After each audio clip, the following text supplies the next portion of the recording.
Welcome back, all you hardcore KBSers out there. Yes, we're live. Time for me to get back to work.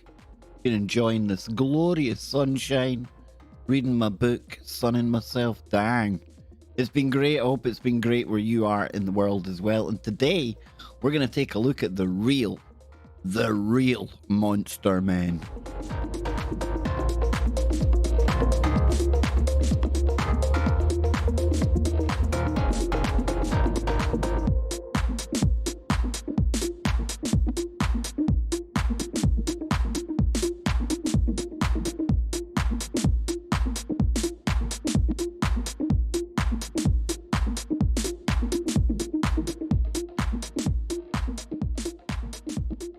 There we go. Yes, indeed, we're back. We're live, just like I said. We're live.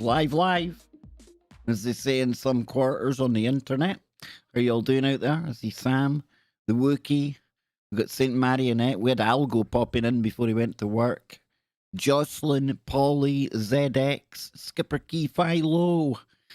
We've got Beck. We have also got Jocelyn. I think I've done that. Sol Do. Yes, does anybody know what a Takoshi is? What's a Takoshi? Indeed. So Jennifer was first in the chat room today. I want to thank you all for tuning in, and I thought it would be quite cool, quite fun to warm up for today's show with Jimmy Jeans by taking a look at something we've mentioned on the show before, just from time to time. And in fact, we've joked, or I've joked, about me becoming dubbed as the monster guy, right? The guy that goes on Clyde Lewis, the guy that goes on with Ryan Gable. Several shows I've appeared on, and I've been talking about the Loch Ness Monster. So we've inevitably had a laugh and a joke about me being dubbed the monster guy. But listen, folks, I am a cheap imitation. I'm a pseudo monster guy. I'm an imposter. I'm a fake. I have nothing on the real, actual, bona fide monster men of Loch Ness.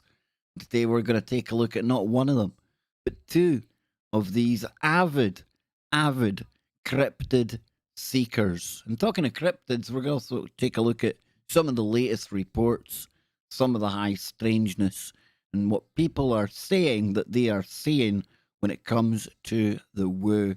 So it's the real monster men of Loch Ness today, and some real monsters on top of that. So I hope that will give us something to have a nice bit of fun with. We'll be able to relax. We'll be able to kick back, cool off from the sweltering heat out there, and get ready for another crazy night with Jimmy Jeans riding shotgun. You never know where it's going to go when Jimmy Jeans is on the show. Didn't mean that to rhyme, but it did, and it worked, and I'm going to go with it.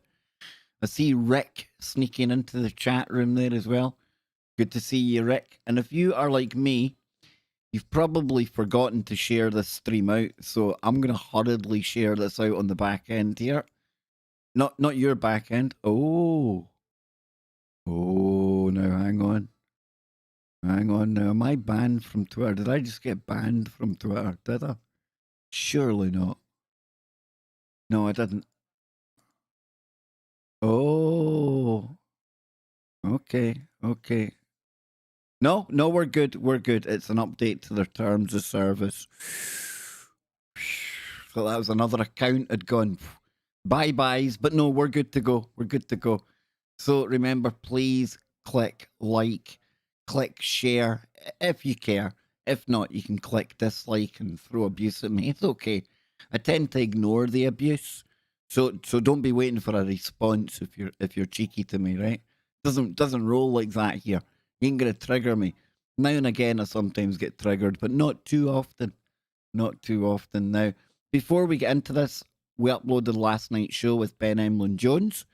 It should be live. Let me just check. It should be going live very, very shortly over on the other Kev Baker Show channel. And in fact, let me just check, because I think indeed, yes, indeed, if we come over here, there it is. It's up and it's live now. We are the first view. I'm going to thumb up my own video. I'm going to share that out. Yes, indeed. But a great conversation with Ben. Again, me and Ben, we don't agree on everything. In fact, there's a lot of stuff we totally disagree about. But it always makes for a great conversation when we get into the UFOs, alien abductions, ancient aliens, and more. Yes, indeed. And it's more we're going to be getting into today. Because, like I say, we're talking about the genuine monster men of Loch Ness, not some cheap imposter like me that merely grew up there and talks about some of the anecdotal evidence, some family stories that I've got. That there isn't the real monster man. No. I'm going to show you not one but two monster men today. The first of which is this guy right here. Now, you got to take your hat off to anyone, whether it's the Loch Ness Monster, whether it's Bigfoot, whether it's demons, whatever it is. When you dedicate 30 years of your life, and I'm talking about dedicating 30 years of your life, not just some hobby you do after work, something you pick up on the weekend, but literally, not just talk the talk, you walk the walk and live the life. That's this guy right here. His name is Steve Feltham, and he's been doing it for 30 years. But I want you to take a look at this, folks. Here's Steve when he started out. I tell you what, 30 years hunting for Nessie is taking its toll, right? I'm just saying. Some may think it's been a luxurious lifestyle living by the loch. Just getting up in the morning with no more care in the world as opposed to, other than, will I see the monster today? But no, it's taking its toll on this guy. Don't knock it, folks. Don't knock it. So it says here, he may not.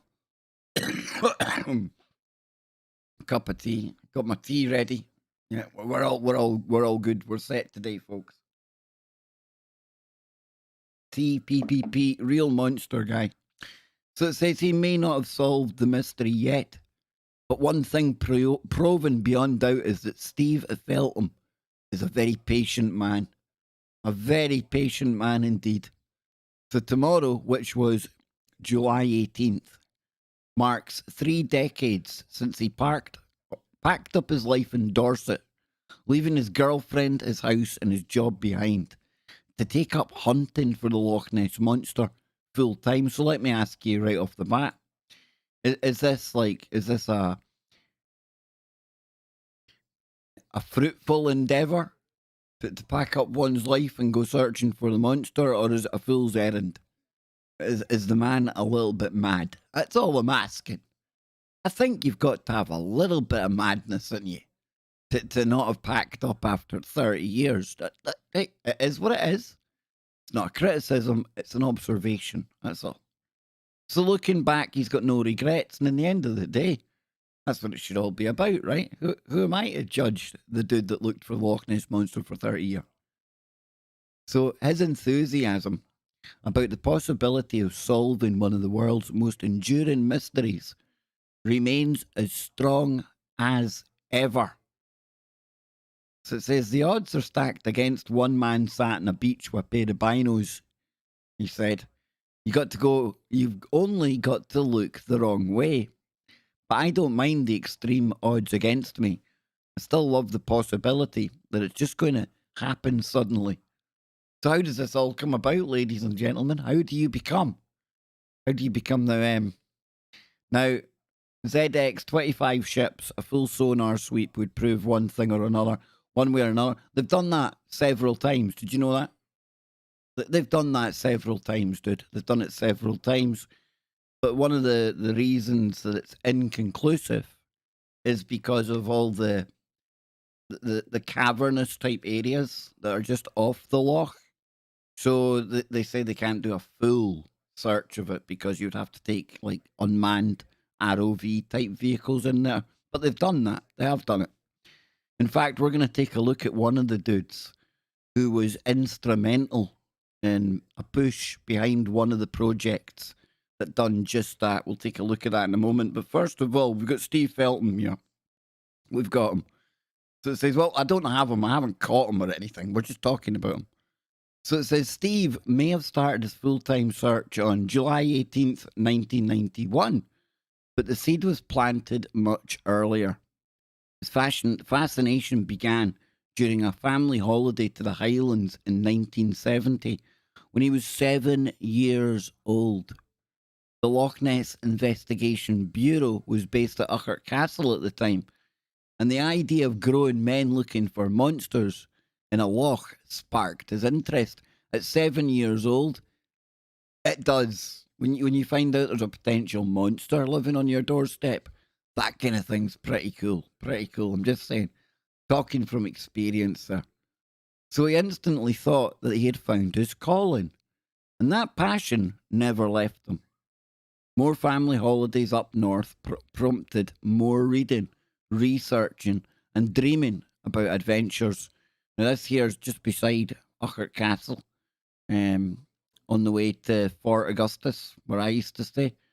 One of the more popular spots for trying to find Nessie, because you got such a wide panoramic kind of view. It's pretty cool.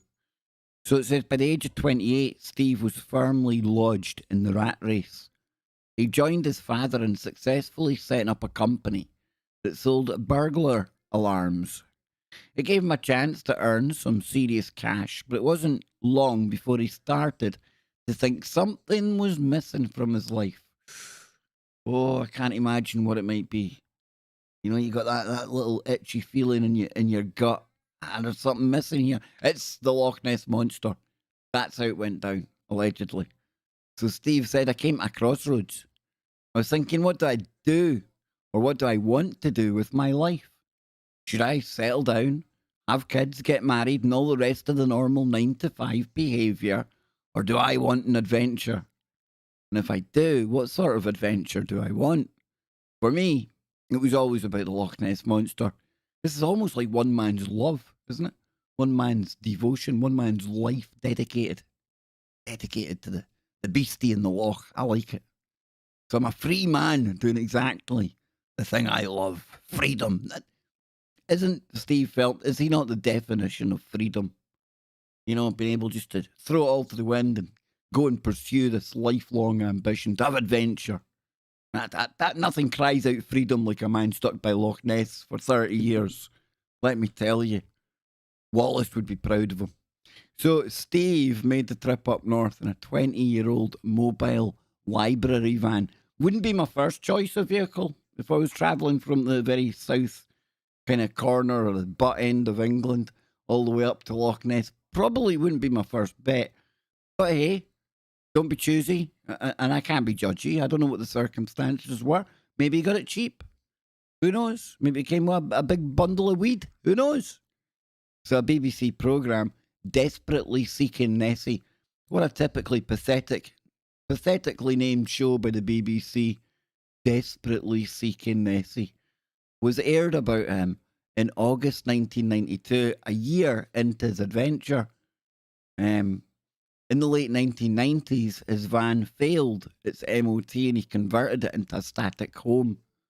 Since then, he's been based indoors in the car park, which backs out onto the beach. And me and Anne and the wee man have seen that old library van, and it is still there, very decrepit. No wonder it failed its MOT. That's all I'm going to say. So since then, yeah, he's been based. It's no running water or electricity, but the pub has an outside tap and car batteries charged by a solar panel allow him to run his lights, his radio, and his laptop. What more does one man need? You've got like an ex-mobile library, some prime real estate right at the mouth of Loch Ness. You got your radio, you got your solar panels set up. I can guarantee you he's got PPP. I can guarantee it, ladies and gents. He's got mushrooms growing around the back of his van. He's got rock concerts, open air rock concerts just down the road from where he stays. He's got a loch where there's potentially a monster. He's got it all going on. We can laugh, we can joke, we can criticise, but this guy's laughing at all of us. 30 years. 30 years he's been there. Always smiling. Always smiling. For a man that's been determined to find a monster and never has, why is he always smiling? He's always smiling. So it says, he funds his lifestyle by selling miniature Nessie models made out of modelling clay. That's like the epitome of a capitalist dream. You know, making some money while you're living your adventure. Damn, dude. This was the model we should all have followed, folks. So this time of year can get exceptionally busy at Adores Beach. So if it gets too much, or too much for Steve, he'll pack up and find himself a quieter spot to keep watch. You see, you've always got that opportunity that you just, drop of a hat, I'm out of here. It's a bit cray-cray going 5 mile down the loch. You see? Then I'm a free man doing exactly the thing that I love doing. How can you argue with that? You can't. Many times do we talk about our freedom has been taken away and we can't do this and we're moaning about that and complaining about this and paranoid about that.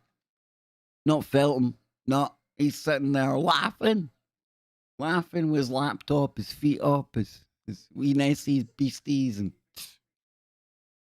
aye, who's the fool, ladies and gents? Who's the fool? So it says, I'm not trying to show the world, here's the final proof that solves the mystery. Just addicted to the chase. I'm addicted to finding the new pieces of evidence, and that's what keeps me going, the adventure. I think that's what keeps me going, doing this. The new pieces of information, the new stories that come along, the new strands that we can pull on to unravel things from the past. It is exciting. It is like an adventure, right? See? I tell you, Feltham, I'm liking you, man. The highs and the lows of searching for the Loch Ness Monster. Now, along the way, there have been plenty of highlights for Steve. A recent sonar image discovered by Steve's friend Ronald Mackenzie. I know him. I went to school with him. In October 2020 is right up there. Now, Ronald, the managing director of Cruise Loch Ness, spotted an unusual object on his radar while out on the boat. We looked at that, remember? It was that wee kind of thing. It looks like a little tardigrade, doesn't it? It's like one of those little water, what did we call them? Little water bears? Is that what they were called? That's what it looks like, but it's huge. And that's a big thing that we're looking at there. So, coming back to the story, Steve called it the most compelling evidence of Nessie that he'd ever seen. And he said, Ronald called me up and said, you won't believe it. It's the best piece of evidence that I've ever seen from Loch Ness. And this blob, about the size of a transit van, 600 feet down in the loch. There was something massive under the boat. Things like that drive my passion forward. So at the other end of the scale, the news that the world-famous surgeon's photograph was a hoax in 1994 was a notable low point. Taken by Colonel Robert Wilson in 1934, the image showed the slender neck of a serpent rising out of the loch. For decades, it was considered the best evidence ever obtained of the existence of the monster. And it was later revealed to be a toy submarine fitted with a sea serpent head when one of the men involved in creating the photo revealed the hoax on his deathbed. Pesky hoaxers. So Steve spends a fair bit of time disproving pictures and theories himself. So he's not like just open-minded to the point where his brain's falling out. He's skeptical. You've got to be skeptical. You got to be able to scrutinise everything, even if it appears to confirm your already well-constructed preconceived ideas. Okay? He said, what surprises me now is I've become a filter. People bring photos and videos to me.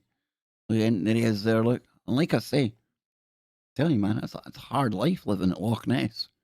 Bloody hell, dude. That's 30 years of hard slog this man's been through. There's very often it's misidentification of a mundane event. I can let those people down gently and keep that out of the public domain. You do get some people deliberately trying to hoax, and when that happens and it's something not quite right, I'm like a dog with a stick. I will not let go until I get to the bottom of it. And I ended up exposing a few fakes, and I never realised that would become part of my occupation. This isn't an occupation, this is a vocation. He was born to do this, ladies and gents. So there's one thing that has remained constant throughout Steve's 30 years at Loch Ness, is his belief that people need to follow their dreams. And I can't argue with that. I can't. People still approach him and tell him they've turned their life upside down because they were inspired by him. And but does he have any regrets? Steve said, I left when I was 28, but I think I probably could have left when I was 26.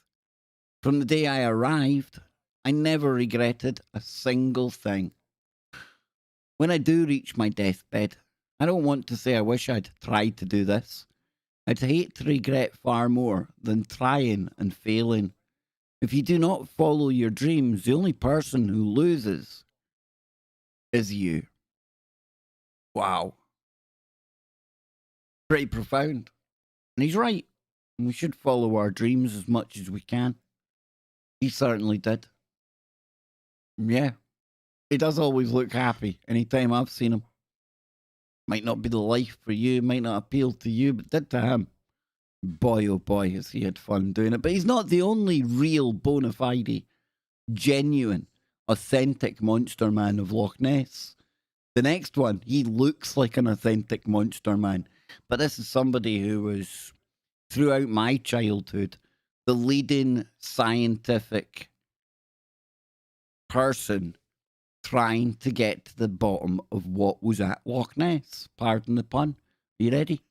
Boom. Check out that. That there, ladies and gents, that magnificent specimen of what looks like a Victorian era or an Edwardian era real man. His name is Adrian Shine. And Adrian Shine has done several projects to try to get to the bottom of what's at the loch. From creating a massive, crazy looking cage that they had a helicopter flying about with, I shit you not, to even going down there in submarines and things. This cat here, he's on it. So you got Steve Feltham on one hand, the amateur enthusiast that spent 30 years at the loch, but this guy's been up there for just as long. And I'm going to read you just a little bit about this guy, since we're talking about real monster men. And look at that. What a magnificent piece of facial furniture. Look, distinguished gentleman.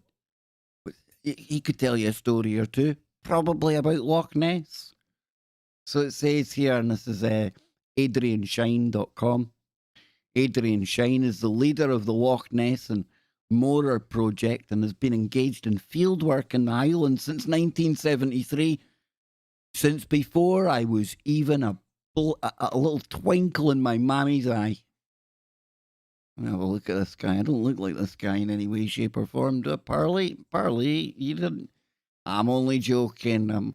I don't think I'm a direct descendant of Adrian Shine, but who knew? Stranger things have happened. So it goes on to say that when he constructed the manned underwater observation chamber, the Machin, so he subsequently led over 1,000 students and lay volunteers on expeditions, training them to observe, sample, and record data. In more recent collaborations, projects have involved workers from some 20 universities and academic institutions within the UK and overseas. As a naturalist, he has used the Loch Ness controversy as a vehicle for interpreting the dynamics and diversity of deep lakes. Nice and diverse. For example, in 1987, he organised Operation Deep Scan. You see, ZX, I've got you covered, dude. I got you covered. I see somebody mention Randall Carlson in the chat room. He could be a brother of Carlson, couldn't he? He's definitely got a look at the Randall about him. So, who knew that a beard and a face like that could spark so much conversation? I honestly think he's been lifted right out of the Edwardian era, ladies and gents. There's a time traveller. He isn't really, because I remember him when I was growing up, and he looks like the same dude, kind of. So, where are we here? So, 1987. Shit. I was only, 11 when that was going on. Organised Operation Deep Scan, a sonar sweep of the Loch Ness, which became a world media event with over 23 international TV crews in attendance. You better believe it was, because that's the first time I'd ever seen, like, TV cameras. I was like a big deal when you were growing up in the back end of nowhere. TV vans, BBC. Oh, wow. There's our school on the television. Hey, listen. Maybe you didn't all grow up in the islands that was sheltered. Let me tell you, folks. Oh, in some ways, that's good. It kept us away from some of the crazier parts of the world. But on the other hand, it was like being stuck in a tramp's interdimensional rift, where a land where time forgot. It did, but it's slowly catching up. The people up there now, they do have horses and carts, and I'm only joking. But I'm not joking about this was the first time I'd seen like a TV crew. And like Fort Augustus was on the news. It was pretty cool. So the media monster was slain, and the interest was directed towards the loch's food chain and huge internal waves. Thus, the concept of lake physics received a wider exposure than it possible in any other way. In the course of hundreds of TV radio, and video appearances, Adrian's stance has always been to use media interest in all things Nessie to question, challenge, and stimulate serious inquiry, but also to popularise subjects people may not immediately consider interesting. For example, during an Encounters interview, he successfully managed to convey the idea that Loch Ness mud really is fascinating and important. Oh no, he is not um 87 Polly. If you're gonna crack a joke, dude, at least get it right. 1987, dude. 87. You see, if you're gonna crack a joke, get it right, man. But it's okay. It's okay. We'll not split hairs over it. But think about that. He's giving away the secrets of Loch Ness mud. Shh, there's a reason you don't hear people talking about Loch Ness mud, ladies and gentlemen. That's one of the things that the Illuminati don't want you to know about. Shh, it is. So he's published over a dozen scientific papers and articles on Loch Ness and has initiated collaborations with researchers and students from over 90 universities, or 90, 20. I just totally constructed 70 universities there. Developing innovative new sampling equipment and techniques and supplying samples. The inherent difficulties of working within the large and deep lake, and that offends me profusely. It's not a lake, ladies and gentlemen, it's a loch. It's a loch, okay? Deal with it, loch. Not a lake. Lakes are for the English. Have required the design of special equipment, and the project has developed fixed and deep-towed underwater television methods for the study of fish and invertebrates. Yes. Similarly, acoustics have opened visual overviews of large-scale mechanisms. For example, the graphic nature of a 40-meter underwater surge wave in 1985 was only possible through the use of echo sounders. More recently, the Loch Ness project designed and constructed the Swatch Rosetta coring system, which has successfully required the entire Holocene sedimentary sequence from the Loch bed at 200 metres. This sets a sampling record for the UK. And the promotion of Loch Ness as an important area for its excellent laminated sediments is its mysterious scattering layer, and the discovery that the loch may be bacteria driven led to the growth of the Loch Ness Field Centre. Now, I'll be perfectly honest with you, ladies and gents, I've got no idea what the mysterious scattering layer of Loch Ness is, but we're probably going to take a look at it, right? You know we will. So the facilities include blah, blah, blah. We don't need the facilities of the centre. Adrian has collaborated on and written video scripts aimed at the popular market. He wrote and designed the millennial refurbishment of the Loch Ness exhibition, which was opened in 1999. And this major undertaking helped achieve the centre the prestigious Dynamic Place Premier Award and merited the endorsement of Scottish National Heritage. The exhibition integrates pulse flow visitor management, audio visuals, and real artifacts. In 2005, he designed and presented the stereoscopic production called the 3D Loch Ness Experience, which may be found on Edinburgh's disgustingly Royal Mile. And in 2006, published his 32, ladies and gentlemen, not 33, 32 page booklet called, funnily enough, Loch Ness. There you go. So that there, Adrian Shine, man of absolutely distinct facial furniture. And like I say, a throwback to the Edwardian times. He's definitely a real monster, man. He's dedicated most of his life to try to uncover the scientific answers to Loch Ness and whether or not there's a monster in there or not. And we've also got this other legend over here. And I laugh and I joke, but hats off to anyone who gives it all up to go and pursue the woo. In the end of the day, it's akin to me sitting here talking about it but never doing it. This guy went and done it. Just wait until we get a car, folks. So we're gonna do the woo. Anne won't see me for 30 years. The next time she sees me, I'll look like Robinson Crusoe. I'll be all bearded up. I'll probably look like this guy here. She won't even recognise me, but we'll have all the answers, right? Right? Something like that. But listen, I'm gonna get a little drink of my tea, and then we're gonna come back and we're gonna take a look for some cryptids. As we can see, the monster market's been cornered by these two. So we're going to take a look at some cryptid hunters.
No point looking for the monster anymore, folks.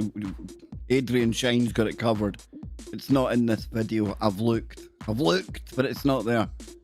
Or is it? Is it?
There you go, folks. There's Big Zach. That's what Zach does. When you click like, you click share.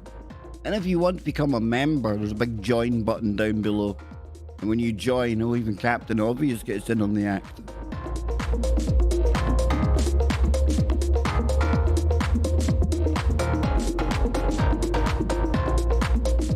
Nacy is away for his bison burger. Yum, yum, yum.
side.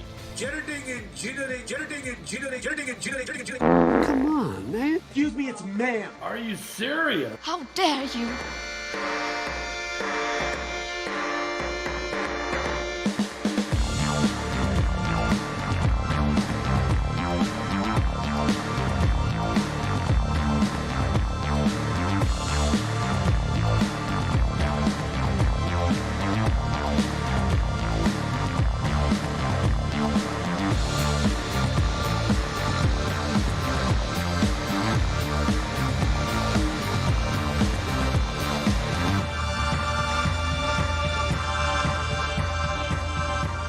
Yes, indeed. What's going on over in, let me see, what's going on over in Chatland? Let's see, yes, Polly. Oh, bison burger, exactly. Culinary boner. Yep, I would agree with that. Big time. I will take most animals in burger form. Thank you very much. Yes, indeed, I'll take it. Buffalo, kangaroo, anything that's going, man.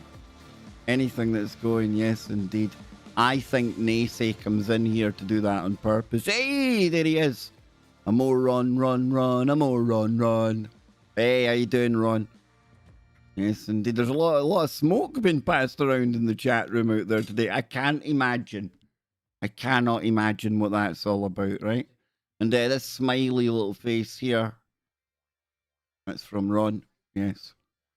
YouTube does not want me to know about KBS. Okay, so what I'm going to do for you, Ron, is what I have to do for a pile of people over on Facebook as well. I might even add you into that little group. I usually have to drop a link there anytime we're going live because you're part of an ever-expanding elite club of people that don't get notified when I go live. Now listen, I could sit here and I could talk about, oh, they're censoring me and they're trying to stop my message getting out. But at the end of the day, folks, I speak to 38 people. I don't really think I'm that important. I don't. But we will get round this, Ron. We will get round it, and I will make sure that you are kept abreast. Yes, I said breast. Kept abreast of any activities we get up to over here, be they regular streaming activities or extracurricular streaming activities, which I'm thinking about starting to do on a Saturday. I think we need to do something new on a Saturday. I think we also need to make the most of Joe Joseph coming back out of cold storage, cryogenic storage as well. Yes, indeed. And I don't know. It might be about time for something completely crazy, something completely different. But still within the confines of the algorithmic Olympics that we find ourselves playing on YouTube these days, you see. I tell you, I'll keep that algorithm on its toes. It certainly keeps me on my toes, that's for sure. But I tell you what, we've talked monster men. Now we're going to get into cryptid hunters. Technically, it's a play on words. We're not going to talk about people that hunt cryptids. No. We're going to talk about the website. The website cryptidhunters.org. Here it is here. And the reason we can talk about this without fear of me running into some accusations of plagiarism and copyright theft and things like that is because it comes from a good friend of mine. And his name just happens to be Lon Strickler. And some of the team that work on the Phantoms and Monsters website looks very similar. But this one is jam-packed full of woo, ladies and gentlemen. Full of woo. Yes, Bernays, I broke the seal on Joe. It's like I should do some kind of like video. Somebody coming out of cryogenic storage. That would actually be really easy to do, even with my limited After Effects skills. I could have a bit of dry ice coming out of a coffin or something. And Joe Joseph emerging from it. It's a bit sinister. It's a bit dark. But hey, you know how we used to love photoshopping them. That was before I could do After Effects. Oh boy, think of what we can do to Joe now. Dear Lord. Add to that Scotty Lopez and his deep fake programming. Yes. Watch out. Watch this space, ladies and gentlemen. It's going to get messy out there. It's going to get messy. So, we are faithful even if low in number. Jungle Hip. I think it's brilliant because I get to know each and every one of you as much as you can on here. Now, somebody says, I see Kev as being completely shadow banned. It happened years ago to me, to be honest with you, LD. And because I've been doing this that long, even though I've totally changed what we do here on YouTube, I, I'm still being punished for being a bad boy and going against the kind of the norm, shall we say, back in the day before it got extremely crazy, right? So you could call it shadow banning, I suppose, but not really. Because if you want to hear me uncut, yes, uncensored, unleashed, untamed, all you gotta do is head on over to TFR every night, head into Discord, and you get the 110% real authentic deal. We go toe to toe with the cabal. Well, not really, but my guests do. And you get, see, we've got it sussed. We've improvised, we've adapted, we've overcame. The fact we're still even here in, what, the 21st of July, 2021. Tell you, we're doing well. We're doing well. We're surviving, folks. We're surviving, but only if we don't run into dogmen. Yes, dogmen, ladies and gentlemen. Before I forget, we're going into dogmen. Kevin in the background. Oh, no, not again. He loves a good dogman story, does Kev? He doesn't really, but hey-oh. So it says here, a dogman, a cryptid canine, shot by a coyote hunter in Greene County, Pennsylvania. So it says first incident. Now we're going back in time a bit here. In 2002, just 2 weeks before Christmas, I decided to go coyote hunting by myself. First bad move. You find that typically in tales of things that go wrong. You leave the house alone. You go to check that noise down in the cellar. You go into a room where there's no light. You're always on your own, see? I was having trouble sleeping. No one I knew had left, as it's around 11:30 p.m. No cell phones of any kind. Bad idea. I started my trek, as always, down a well-used trail until I reached a steep section covered with multiflora rose bushes. However, I had previously cut a path and it wasn't hard to navigate, even in the snow that had been falling. I continued down the hill until reaching the large ravine that sets not too far behind my house. Then, moving to my left, I went about another 100 yards or so to where the terrain pans out or planes out, and you can see or you can cross a shallow stream. I crossed the stream and proceeded to walk up the long, snow-covered hillside trail. After reaching the top, I went into action, setting up all my gear and finding a spot with a good backrest and nice firing lanes. My back rested against a large pile of crushed slate. My was shotgun levelled across my knees. So I think that should be my shotgun was levelled across my knees. I quietly sat there, getting colder and colder as more snow covered by the minute. After 45 minutes to an hour, I decided to quit and pack everything up. This is when things started to get scary. Now we're talking. I grabbed my red filtered 1 mil candle, 1 million candle power field spotlight, When I turned it on, I saw it around 10 feet away, nose to the ground in my direction on all fours. The light coming on didn't even startle or faze the creature. It's like I knew right where I was, or like it knew right where I was, and knew the light wouldn't or would be on it any second. It then took a step towards me and lifted up onto 2 legs. Oh boy. It didn't creak or crack when standing up. The only noise that I could note was a low, deep-sounding pop in the ribs sternum area. It stretched out and puffed its chest as if it wasn't big enough. I would have to say that it was at least 7 to 8 feet tall, with 5 finger hands and 2-inch claws. This Dogman cryptid canine never did open its mouth, so I can't comment on the teeth. It took a step towards me as I had my shotgun already levelled, I fired a shot, bang, and hit it in the right mid-upper portion of the ribs. Mind you, that hitting something this close with a .12 gauge shotgun usually causes a major hole and nothing could walk away from it. I was using my number 2 shot and the wad would have barely opened by the time it hit the creature. The shot let loose a mist of blood in the red-tinged light of the spotted lamp.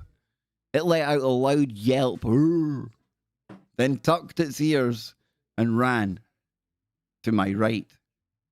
It made it out of the light circle in 2 strides. I fired 2 more times at it, but it was much too quick and I missed. I got up, started walking in the direction it ran, and forgetting momentarily to reload the shotgun. Bad move number 2, I would suggest. I walked. Thank you, Jocelyn. Thank you very much. Much appreciated. And it didn't even come through on my... there it is. Wow, that actually beat the chat room. Jocelyn, thank you very, very much. So it says, I walked about 10 feet and found a large pool of blood. Then walking a few more feet and found less blood. This process repeated until I was about 30 feet from where I initially started, and there was no blood to be, just footprints. It's as if this thing could quickly regenerate or something to heal itself of such a massive wound. I stopped and realised how stupid I was for going after this thing after it just got wounded. I didn't know if there may have been more of these creatures in the area or if they hunted in packs. I just thought I'd encountered a real-life werewolf. I then trudged home in the night with a surely wounded God knows what potentially circling me the whole way as I go. And I took my time getting back. It took me 2 hours to walk what normally took 20 to 30 minutes. That's interesting as well. How time seems to go a bit wonky, whether it's UFOs, aliens, cryptids, dogmen. I made it back home, went to bed and never spoke of that night again until 2019. I hardly hunt anymore due to health problems, but even if I was healthy, going back out there you would always be looking over your shoulder. However, I am working on getting a group of professional cryptid researchers to take a look. James West. Wow. It says, note, this incident occurred in Nemacolin, Greene County, Pennsylvania. I was impressed with James's description of the incident over the telephone. I believe, and maybe James does as well, that this creature may have appeared suddenly before him and vanished by the same supernatural means. Tracking the creature was somewhat easy since there was 4 or 5 inches of new snow. He described the creature as 7 to 8 foot in height. That's a big beastie. It had somewhat short snout with a heavy brow ridge with oval eyes. The ears were set high and pointed, and it also had human-like hands with long curled talons. Since it was night, he couldn't distinguish the actual colour of the fur. Fleur or the fur? I truly believe this account and plan to interview James on Arcane Radio within the coming months. I will post a second encounter description very soon, and that comes from Lon himself. Yes, indeed. So we're going to do one more of these stories, but not before I get a little drink of tea. And then I'll be back with all of thee.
shout out to our brother Russell.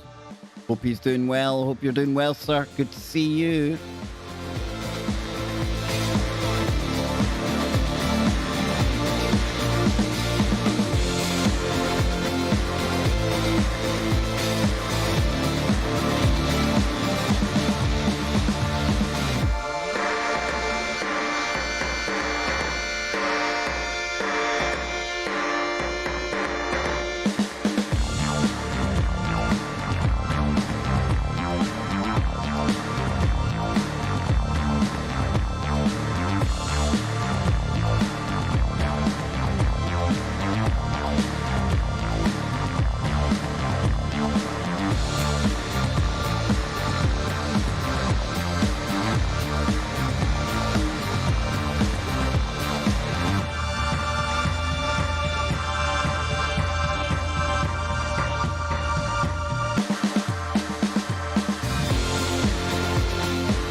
Tiffany, I do that all the time. All the time, Tiffany. All the time.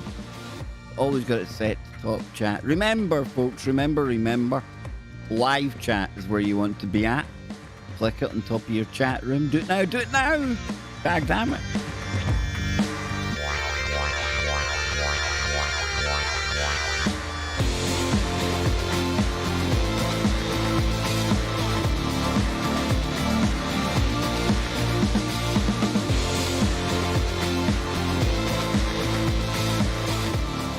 So how is the weather with y'all out there? Whoa. It is roasting here. Absolutely roasting. It's like, wow. I like my heat, but dang, dude. And it's still roasting just now. You can barely sleep at night. If it's anything like where I am here. But I hope you're all coping with it out there. Yes, indeed.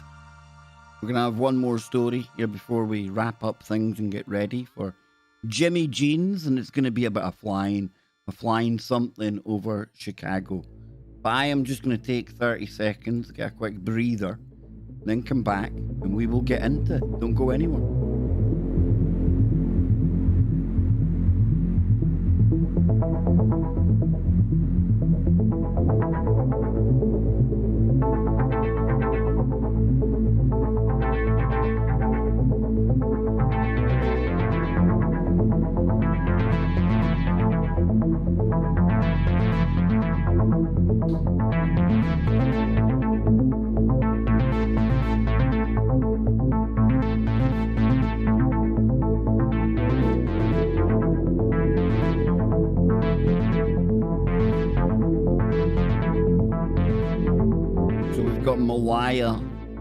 Freaking great here. We got rain and smoke is clearing. Good to hear. Jocelyn's got some rain.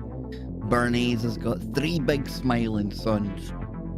Tiffany, super hot in Kansas. Yes, indeed.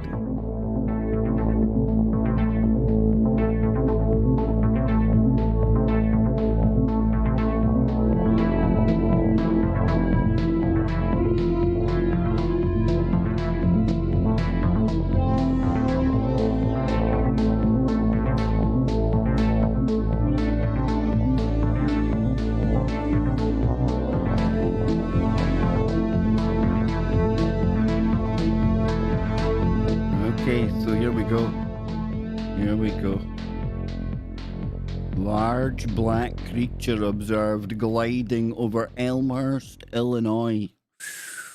What is it about Chicago area? A few years now they've been having reports of things going on up there.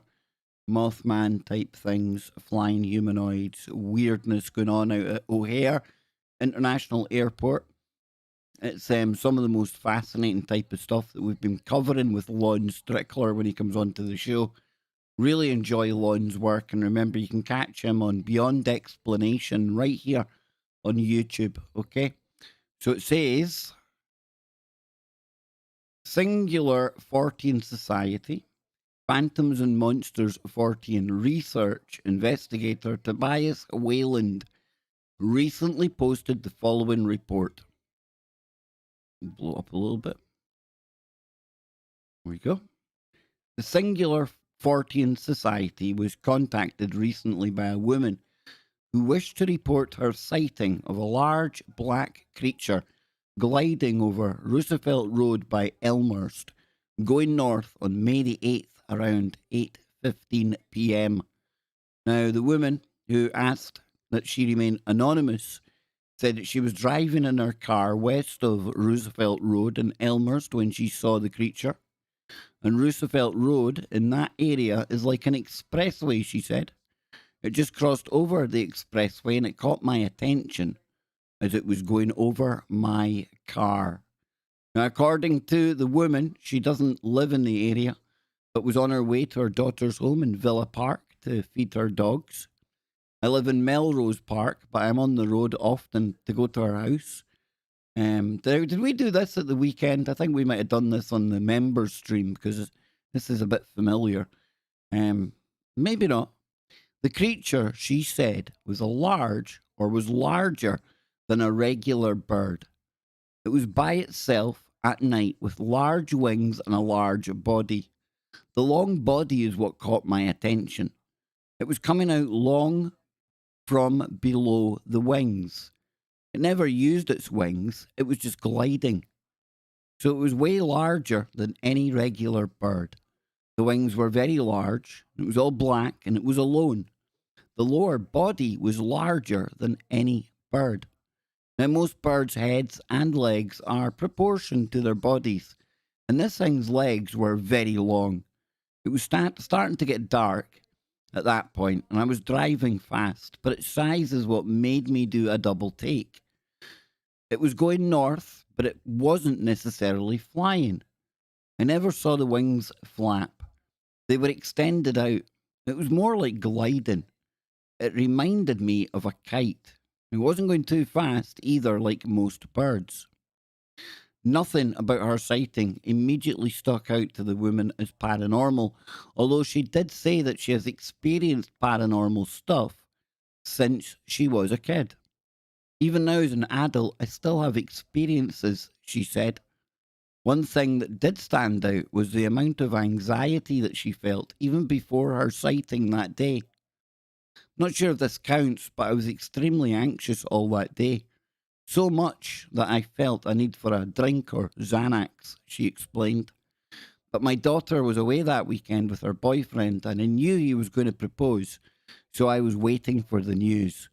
I figured that's why I was so nervous that day. After the sighting, that anxiety became fear. So it did become scared after I saw it, she said. I was afraid to be in the dark. I didn't let the dogs out long because I didn't want to see it again in the yard. I ran to my car once I went home, and it was very uneasy, or I was very uneasy and could not stop thinking about it. To this day, I still think about it every day. And it goes on to say, have you had a sighting of a flying humanoid or huge bat-like creature in the Chicago, Illinois metro area, Lake Michigan region? The entity has also been referred to as Chicago Mothman, Chicago Owlman, and O'Hare Mothman. Chicago, Lake Michigan, winged humanoid regional interactive map. We need to take a look at that, right? Holy shamoly. So we've got potentially 125 sightings. And they've all taken place around this area here.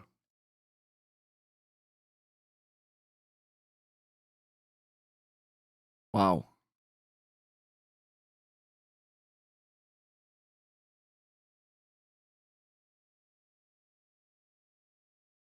Okay, so September 30th, 2011. Area around Miller Park. in the University Park neighborhood of Chicago.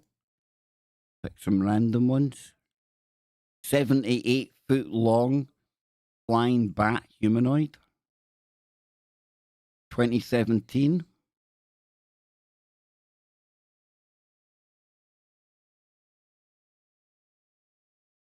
Again, 7-foot tall, bat-like creature. Downtown Chicago street lamp.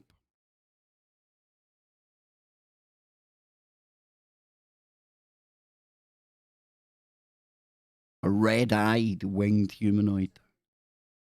2018 YMCA in Forest Park.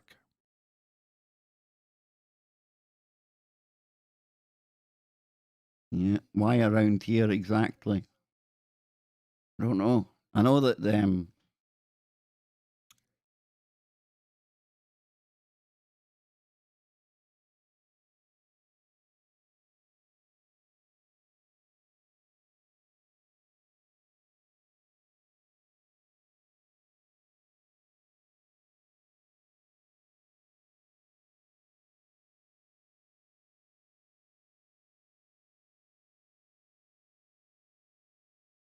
Fermi Labs is there. It's not kicking the ass away, right?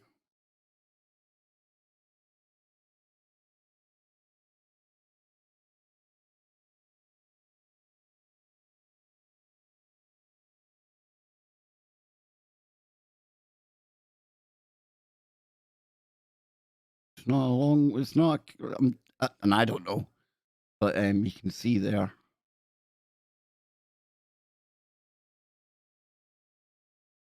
We've got a bit of a thing going on.